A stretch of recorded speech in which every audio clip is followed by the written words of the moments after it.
Welcome to The Secrets of Success. By following the proven techniques of the guests who appear on this series, you'll learn that even successful people run into detours and failures, and how you can apply their success techniques to change your life. You're now listening to the most unique show on radio, the show dedicated to making you a success. Worried about Medicare? Toni King will make it easy in part 2 of our series, Medicare and You. Toni, thanks for being with us again today. Well, this will be fun. I'm ready to help people understand Medicare and help America. That's what we're talking, right? Exactly. Help America understand Medicare. They need to realize you're in New York, I'm in Texas. Medicare is the same in New York. Enrolling in Medicare is the same enrolling in New York as well as it is enrolling in Texas. It doesn't matter.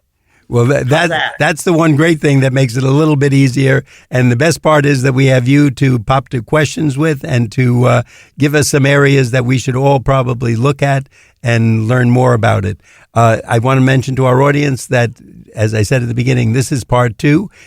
You can certainly listen to the show and learn a lot, but you'll want to go back and hear the podcast of part 1 if you did not already hear it to get all of this information. Now, Toni, let me start off and ask you, let's say someone's retiring.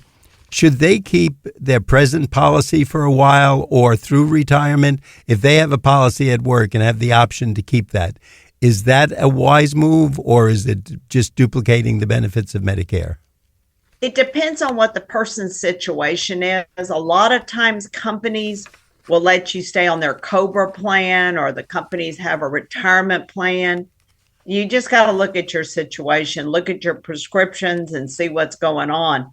But the second you are not working full time with true company insurance, you're not working full time, you're not drawing a paycheck, then please do not wait until that retirement insurance is over or whenever that COBRA plan ends, because you'll get that Part B penalty because you're not working full time with company insurance.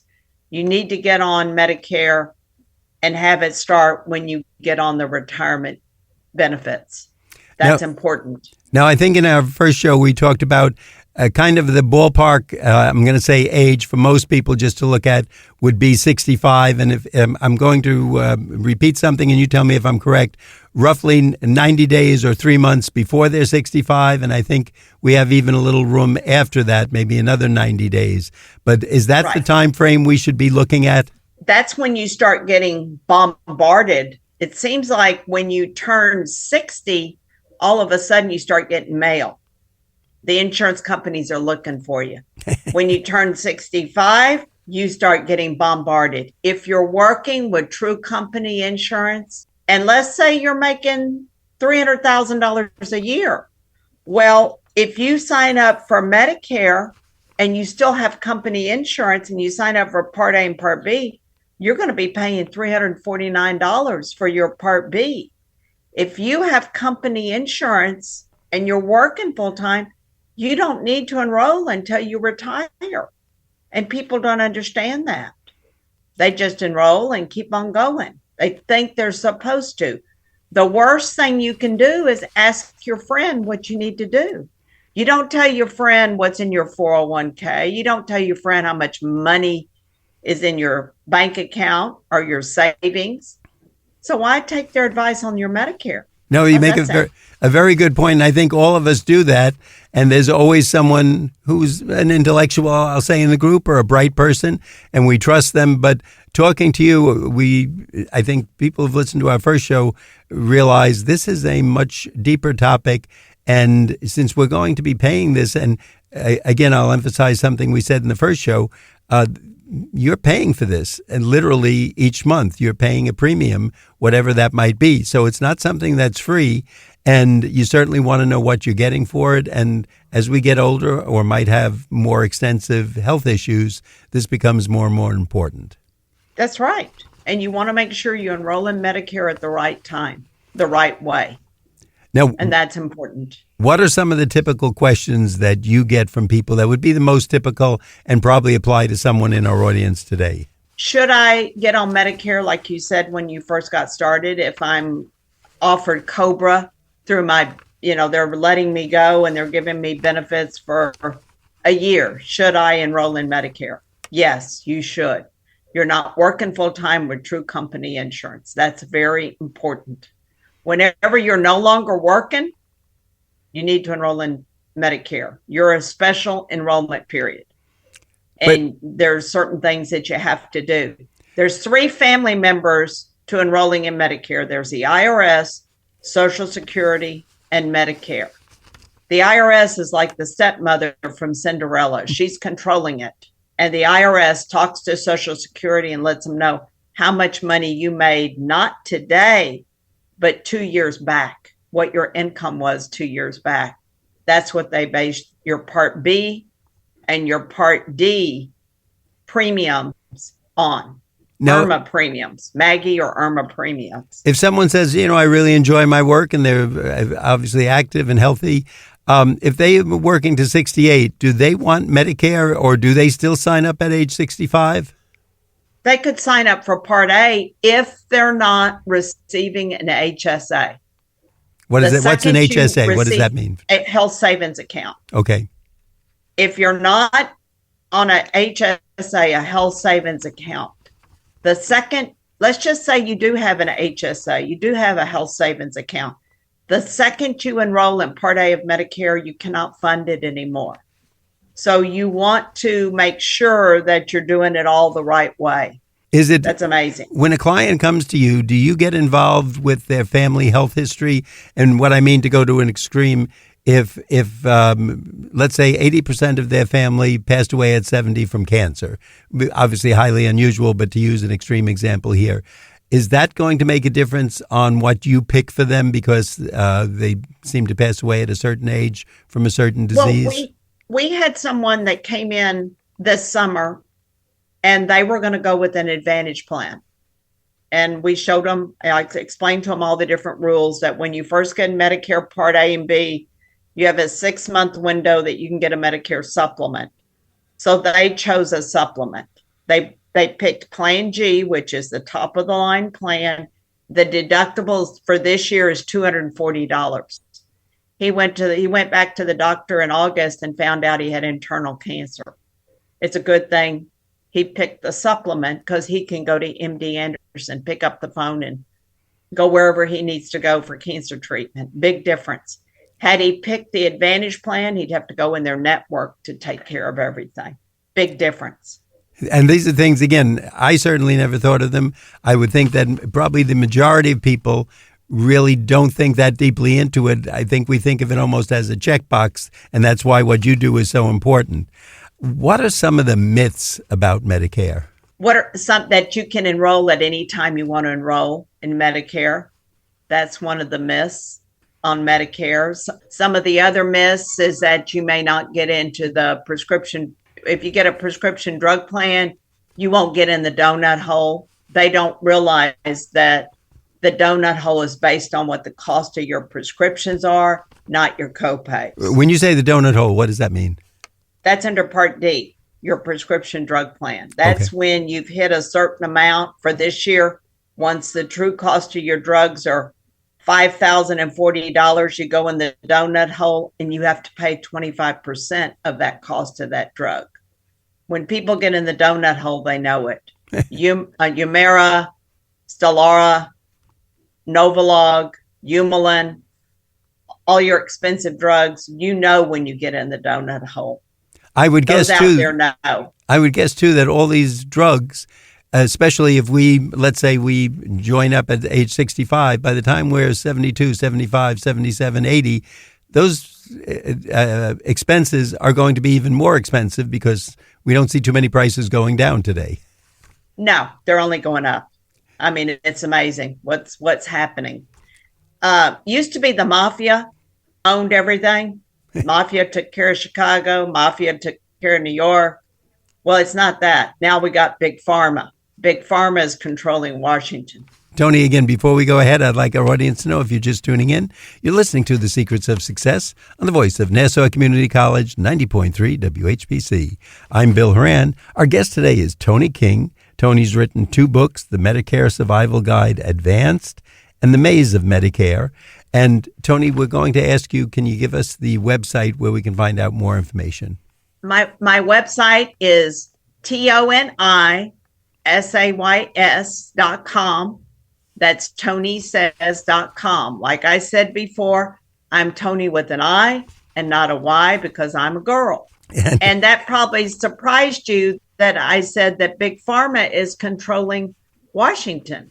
When we were talking before, your insurance companies and the prescription drug plan, I mean, it's amazing the cost of prescriptions. Just think, the EpiPen was $50, 10, maybe 15 years ago. Now the EpiPen is almost 600, is over 600. The cost has just gone off the charts. And it's scary for seniors because obviously they need a lot of these pills to live, or at least to live in a comfortable state. And whether it's the EpiPen or pills or medication, they can't do anything about it. They're not going to be getting any more income. And at least knowing the right plan to get into, or plans not to get into, let's put it that way, and to avoid some scams that may look good initially. That's why we want to come to you. We also want to emphasize to our audience, this is part 2 of a 2-part series with Toni. If you missed the first part, you can go to nccradio.org. That's nccradio.org. Look for the show Secrets of Success, and then look for the series on Medicare with Toni King. Toni, do you find for most people enrollment is a guessing game? In other words, there's a ton of information you've given us between our previous show and already today, and yet I think most of us pick a plan without knowing this information. Would I be correct?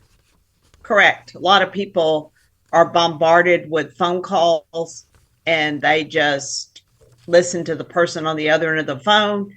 They don't realize that person is from Jamaica that they are talking to, and he's getting that information, and then he gives it to some agent out of Arizona to call you, and they enroll you in a plan. And it may not even be a plan that your doctor is accepting.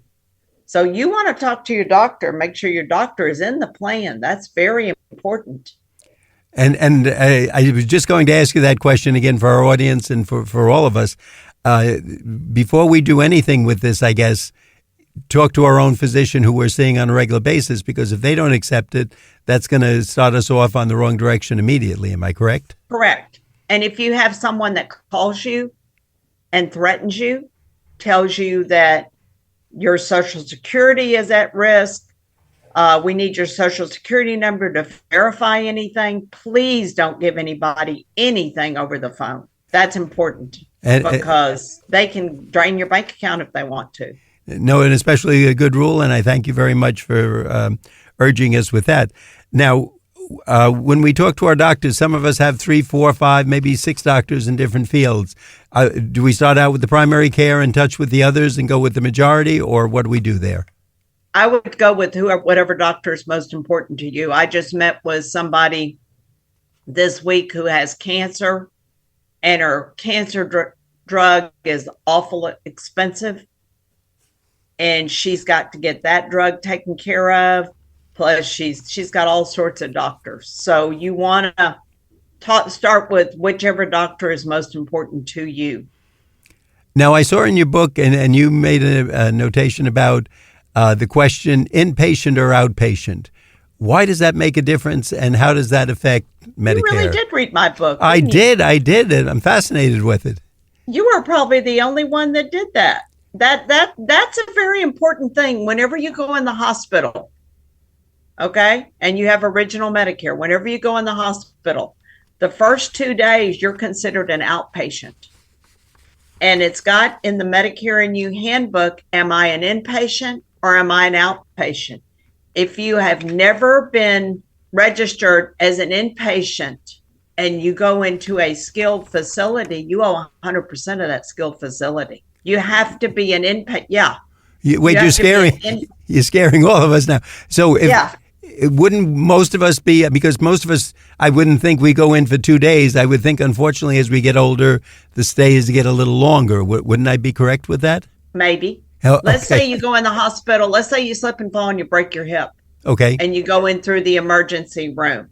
For the first 2 days, you are considered an outpatient. Which is good, right? That's good. On the third day, they're supposed to enroll you as an inpatient.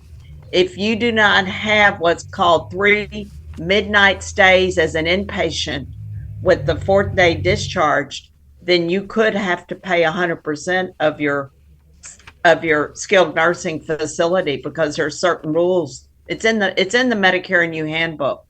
Oh, I'm sure it's in there, but I thought there was a 20-day period we could be in or something like that. So after 2 days, we're paying the full price of that. Yeah, but that's getting in the skilled nursing facility. You're talking about getting there. If you're just in the skilled nursing, if you're in the hospital for the first 2 days, you're considered an outpatient. And it says in bold in the Medicare and You handbook that you please make sure that your family members get that form saying whether you're an inpatient or an outpatient.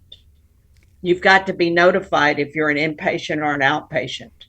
Now, that all started in October of 2018 when they changed it. Changed the rule. Toni, just the term, I would think, and again, just based on the term alone, inpatient or outpatient, I would think it would be better for the patient themselves to be considered an inpatient for the treatment you're going to get, etc. But I understand, of course, from the money aspect, now that's a big change, because I think I would want to be an outpatient if I had to go back into the hospital, let's say 3 or 4 times over the next year. Would that be a correct assessment? I don't know. You really, if you've got something serious, you really want to be an inpatient because you want to have the option of going into a skilled facility. If you've never been classified as an inpatient, you're still an outpatient. Then when you go in the skilled facility, you owe 100% out of your pocket. You have to be what they call formally admitted as an inpatient for your skilled facility. The 20 days won't count. You'll be paying them. Is that a typical mistake that a lot of people make? Because I would think so, unless somebody advises you as you go in the hospital. It was when they first did the rule, but I think a lot of the hospitals are, they know what they're supposed to do.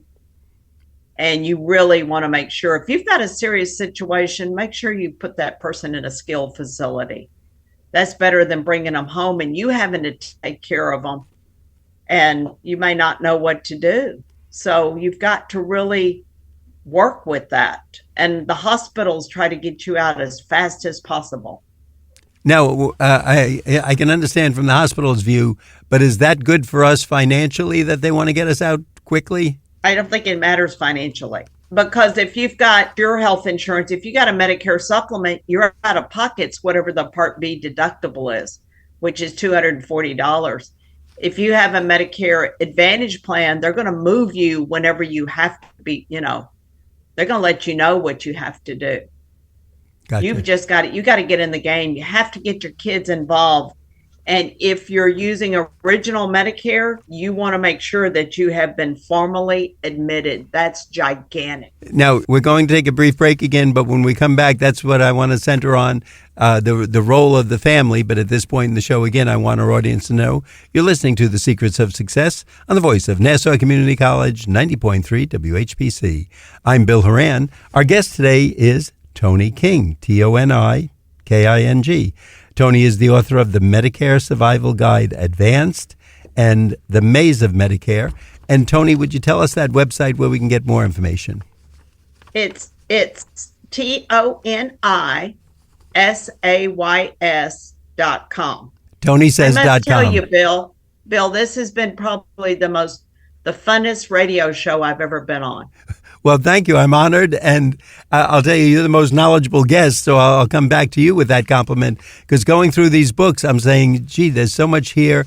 And I have never heard this from friends or anyone else. So you're an immediate source of amazing knowledge. And of course, the kind of knowledge that could apply to me tomorrow, 10 days from now. And all of us, we don't know. We could walk out and trip or be in an accident or just, a life event could come upon us. So again, Toni, I want our audience to know, if you did not hear the whole show, or you have someone who may be considering this now or looking at signing up for Medicare, you can go to nccradio.org That's nccradio.org. Look for Secrets of Success, the podcast, and then look for Toni King on Medicare. That's what you want to hear.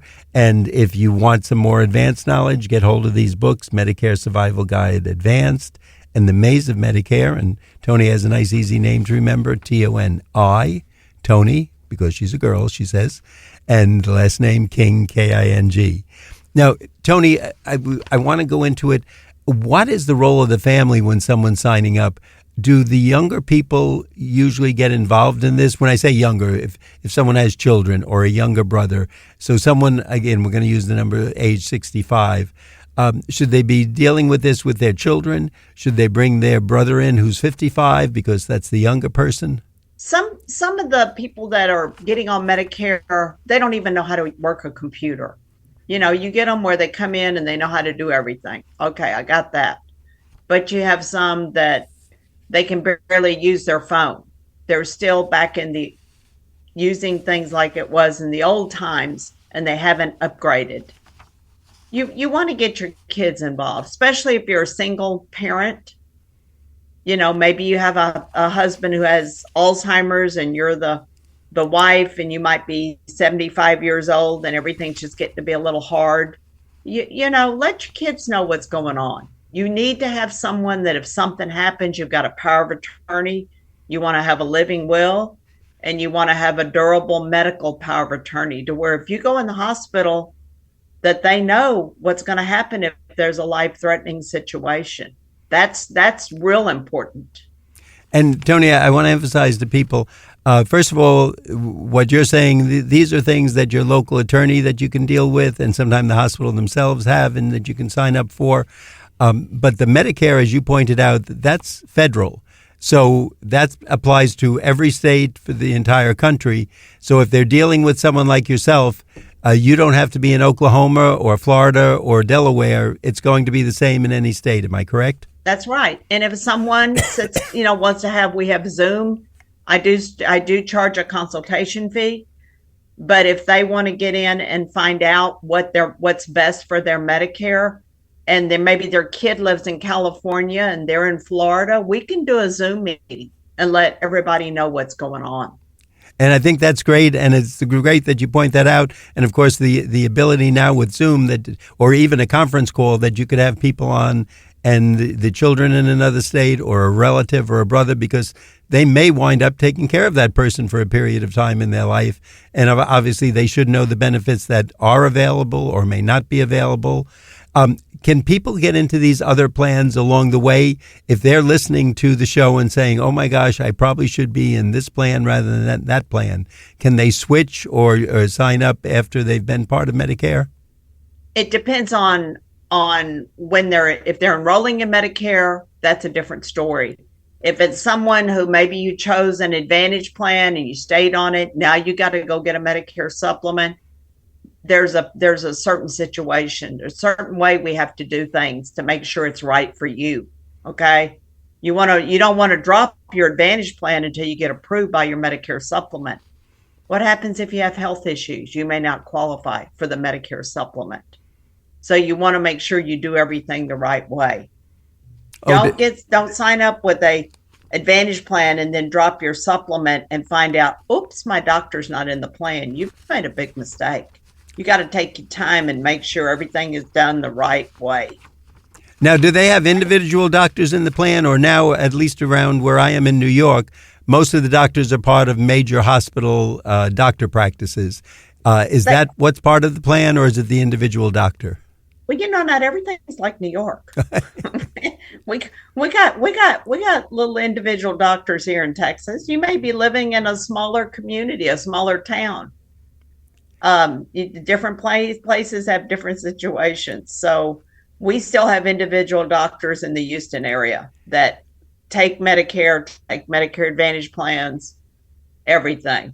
Do any doctors reject people because they're under Medicare, or are they even allowed to? You really need, if you have a doctor, you really need to go see that doctor every once in a while. New Medicare rule is that if you haven't seen your doctor in 2 years, he can reject you as a new patient.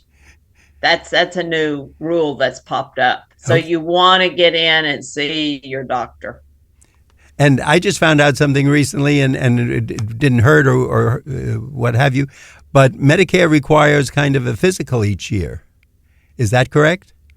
Medicare will pay for some type of a physical. They want you to go in, make sure you're well. Right. No, and I thought that was very good. Last minute. In fact, I just went for one. I always thought my doctor was calling me in to check on the results of prescriptions she had, prescribed for me. And today I learned, because now I'm more into Medicare, thanks to you, that the real reason, and said there was a follow-up through Medicare to find out where I stand on things and if I'm having any new problems, etc., which is good. It's more preventative, etc. Last question for you, Toni. Anything new that's coming up in Medicare that we should be aware of? Well, Medicare has changed their prescription drug plan. And whenever you get out of the donut hole and get into what's called catastrophic coverage, those prescriptions will be paid for by Medicare, where you used to have to pay 5% of the cost of that drug. Now Medicare's picking it up. So I don't know how much that's going to be, but you have to have spent $8,000 in cost. Not you spent it, but that's how much the total cost has to be. And then Medicare is picking everything up. A lot of people get into catastrophic coverage the second they buy their cancer med or their Humira or Stellara. Stellara is anything you see advertised on TV is expensive.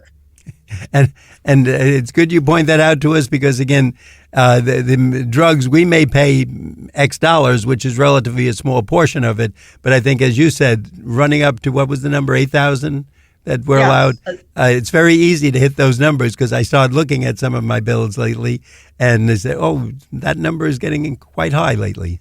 Humira is like $6,900.